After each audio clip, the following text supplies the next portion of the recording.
और सत्ता में अब बात उस संस्था की जिसके बारे में अक्सर विपक्ष की तरफ से प्रचारित किया जाता है कि वो सत्ता के हाथ की कठपुतली है, वो पिंजरे का तोता है और उसकी चोंच सिर्फ विपक्ष को ही घायल करती है। बात देश की सबसे बेहतरीन जांच एजेंसी सीबीआई की हो रही है, जिस पर चाहे कितने भी आरोप लगे हों, लेकिन जब भी कोई बड़ा मामला होता है, गंभीर मामला होता है, संवेदनशील मामला होता है, तो मांग यही होती है कि इस मामले की जांच सिर्फ और सिर्फ सीबीआई से ही कराई जानी चाहिए। सोचिए कि सीबीआई का काम कितना मुश्किल है, लेकिन जब कोई बड़ा मामला होता है तो यही कहा जाता है कि इसकी जांच सीबीआई ही करे। कई बार सीबीआई से जांच के लिए आंदोलन तक हो चुके हैं और लोगों का यही भरोसा है कि सीबीआई उनके लिए निष्पक्ष है। हालांकि इतिहास में कई ऐसे मौके आए जब सीबीआई पर भरोसा डगमगाया भी, लेकिन इतने के बाद भी देश में सीबीआई से बेहतर जांच एजेंसी नहीं है। आज देश उसी सेंट्रल ब्यूरो ऑफ इन्वेस्टिगेशन यानी सीबीआई की डायमंड जुबली मना रहा है, जिसकी स्थापना 1963 में 1 अप्रैल को हुई थी। सीबीआई के लिए यह मौका काफी खास था और इस खास मौके पर एक कार्यक्रम का भी आयोजन किया गया, जिसमें मुख्य अतिथि प्रधानमंत्री नरेंद्र मोदी थे। प्रधानमंत्री ने इस कार्यक्रम में वीडियो कॉन्फ्रेंसिंग के जरिए शिलांग, पुणे और नागपुर में सीबीआई के नए कार्यालयों का उद्घाटन किया और सीबीआई की तारीफ करते हुए यह कहा कि सीबीआई इंसाफ का सबसे बड़ा ब्रांड है। उन्होंने सीबीआई को अपने पंजे और धारदार करने और बिना डरे जांच करने की सलाह भी दी। सीबीआई के इतिहास पर हमने सत्ता की एक छोटी सी रील लेकिन मारक कुंजी तैयार की है, उस पर डिटेल में बात करेंगे। उससे पहले आज पीएम मोदी ने और क्या क्या कहा, उसे सुन लेते हैं।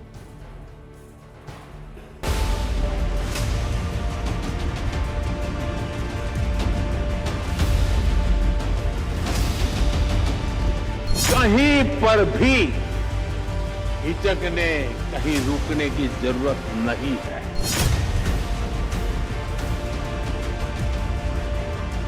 मैं जानता हूं जिनके खिलाफ एक्शन ले रहे हैं वो बहुत ताकतवर लोग हैं।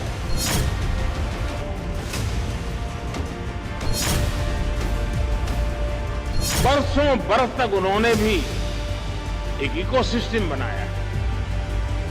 इकोसिस्टम अक्सर उनके काले कारनामों को कवर देने के लिए, आप जैसी संस्थाओं की छवि बिगाड़ने के लिए एक्टिव हो जाता है।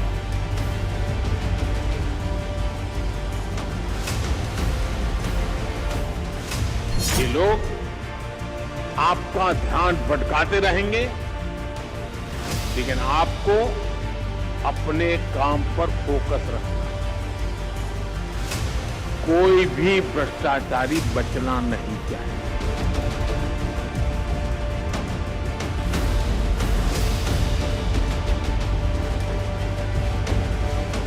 वास्तव में उसकी कार्यशैली के कारण तारीफ कर रहे हैं या सीबीआई प्रधानमंत्री जी के जेब की संस्था बन चुकी है, इसके कारण तारीफ कर रहे हैं?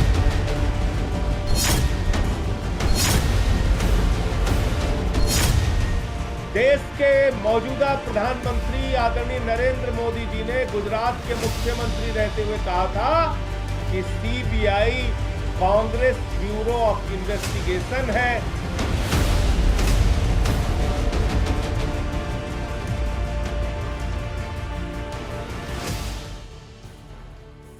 सीबीआई की उम्र 60 साल है। इन 60 वर्षों में नेताओं के लिए सीबीआई को देखने का नजरिया बदलता रहा है। सत्ता में बैठे लोगों के लिए सीबीआई अच्छा और विपक्ष के लिए बुरे सपने लाने वाला रहा है। अगर सीबीआई के संबोधन वाली डिक्शनरी देखें तो ये बहुत क्लियर कट समझ में आ जाएगा। जैसे पीएम ने आज सीबीआई को इंसाफ और न्याय का ब्रांड बताया, लेकिन विपक्ष के लिए सीबीआई पिंजरे का तोता है। सत्ता पक्ष के लिए सीबीआई भ्रष्टाचार को खत्म कर रही है। विपक्ष के हिसाब से सीबीआई विपक्षी नेताओं को टारगेट करती है। सत्ता पक्ष का मानना होता है कि सीबीआई निष्पक्ष होकर काम करती है। विपक्ष के मुताबिक सीबीआई सरकार के निर्देशों पर परेशान करती है। सत्ता पक्ष के मुताबिक सीबीआई को बिना दबाव के काम करना चाहिए। विपक्ष के मुताबिक सीबीआई सरकार के दबाव में काम करती है। लेकिन सीबीआई पर नेताओं के विचार अस्थायी नहीं है, बल्कि राजनीतिक परिस्थितियों के मुताबिक है। जब तक नेता विपक्ष में रहता है सीबीआई उसके लिए विलेन होती है, लेकिन जैसे ही नेता सत्ता में आते हैं सीबीआई उनके लिए सबसे महान और बेहतरीन एजेंसी बन जाती है। सीबीआई के हर एक्शन को राजनीतिक नजरिए से बांधकर देखा जाता है, लेकिन जब 1963 में इसकी स्थापना हुई थी तब ऐसा नहीं था। सीबीआई की स्थापना प्रधानमंत्री जवाहरलाल नेहरू के कार्यकाल में हुई। 1960 के दशक में देश में भ्रष्टाचार के मामले बढ़ते जा रहे थे। लाल बहादुर शास्त्री देश के गृह मंत्री थे। सरकारी प्रशासन में बढ़ते भ्रष्टाचार से निपटने के लिए 1962 में कस्तूरी रंगन कमेटी एक बनाई गई। कमेटी ने भ्रष्टाचार से निपटने के लिए एक स्वतंत्र संस्था बनाने की सिफारिश की। जवाहरलाल नेहरू और लाल बहादुर शास्त्री ने भ्रष्टाचार पर अंकुश लगाने के लिए इस कमेटी की सिफारिश मान ली और 1963 में सीबीआई की स्थापना की गई। 60 सालों के इतिहास में सीबीआई ने कई हाई प्रोफाइल मामलों की जांच की और उन्हें सुलझाया भी। सीबीआई का सबसे पहला बड़ा केस 1975 में एलन मिश्रा मर्डर केस था। इसके बाद 1991 में पूर्व प्रधानमंत्री राजीव गांधी की हत्या का केस भी सीबीआई ने ही सॉल्व किया। 1993 में बॉम्बे बम ब्लास्ट, 1996 का बिहार चारा घोटाला, 2006 का प्रियदर्शनी मट्टू केस, 2010 का कॉमनवेल्थ गेम घोटाला, 2012 का कोयला घोटाला जैसे बड़े बड़े राजनीतिक भ्रष्टाचार की जांच सीबीआई ने ही की।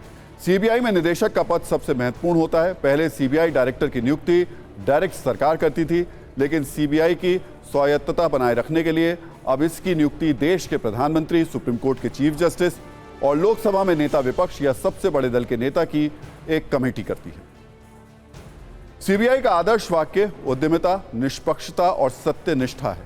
सीबीआई के जांच के आंकड़े को यह बात करीब करीब साबित करते हैं कि वो निष्पक्षता से काम करती है। सीबीआई की जांच यूनिट को 2 हिस्सों में बांटा गया है। पहली यूनिट भ्रष्टाचार निरोधी डिवीजन है, दूसरी यूनिट स्पेशल क्राइम डिवीजन है। सीबीआई का दावा है कि उसका अपराध साबित करने की जो दर है वो 68% है। ये दर 100% तो नहीं, लेकिन 60% के ज्यादा को आप अच्छे अंकों से पास होना कह सकते हैं। लेकिन एक सच्चाई ये भी है कि बड़े राजनीतिक मामलों में सीबीआई के अपराध साबित करने की दर सिर्फ 4% ही है। बावजूद इसके लोग सीबीआई पर राज्य पुलिस से ज्यादा भरोसा करते हैं। पिछले 60 सालों में सीबीआई के काम करने का तरीका और उसका दफ्तर भी बदलता रहा। 1963 में सीबीआई को लोधी रोड में सीजीओ कॉम्प्लेक्स में दफ्तर दिया गया था। इसके बाद 2011 के बाद लोधी रोड में सीबीआई का नया दफ्तर बना, जहां से सीबीआई अपना काम करती है। दिल्ली में सीबीआई मुख्यालय के अलावा 10 राज्यों में क्षेत्रीय कार्यालय भी हैं, जहां से सीबीआई काम करती है। पुलिसकर्मियों की तरह सीबीआई में काम करने वालों की कोई वर्दी, कोई ड्रेस कोड नहीं होता। तो सीबीआई के कामों पर सबसे तल्ख बातें सुप्रीम कोर्ट ने कही थी। 2013 में कोयला घोटाले की सुनवाई करते हुए सुप्रीम कोर्ट ने कहा था कि सीबीआई वो तोता है जो पिंजरे में कैद है, इस तोते को आजाद करना जरूरी है। सीबीआई एक स्वायत्त संस्था है और उसे अपनी स्वायत्तता बरकरार रखनी चाहिए। सीबीआई को एक तोते की तरह अपने मास्टर की बातें नहीं दोहरानी चाहिए। सीबीआई पर उस वक्त नेताओं के इशारों पर काम करने के गंभीर आरोप लगे थे, जिससे उसकी प्रतिष्ठा धूमिल हुई थी। कुल मिलाकर भ्रष्टाचार के मोर्चे पर पीएम मोदी ने 2 बातें बिल्कुल क्लियर की। एक, देश में अगर किसी भ्रष्टाचार या किसी बड़े मामले की जांच करनी है तो सीबीआई से बड़ा कोई दूसरा ब्रांड नहीं है। आप इसे सीबीआई की सोची समझी रीब्रांडिंग भी कह सकते हैं, जिसका जिम्मा खुद भारत के सबसे बड़े ब्रांड पीएम नरेंद्र मोदी ने ले लिया। और दूसरी बात यह कि पीएम मोदी ने स्पष्ट कर दिया कि सीबीआई को अपने खिलाफ चलाए जाने वाले किसी भी नैरेटिव और किसी भी इकोसिस्टम के सामने झुकने की जरूरत नहीं है। यानी 2024 से ठीक पहले सीबीआई राजनीति की दुनिया में खूब धूम धड़ाका कर सकती है। कई बड़े खुलासे हो सकते हैं। कोई भी नैरेटिव या एजेंडा या आरोप सीबीआई के रास्ते में रुकावट नहीं बन सकता है।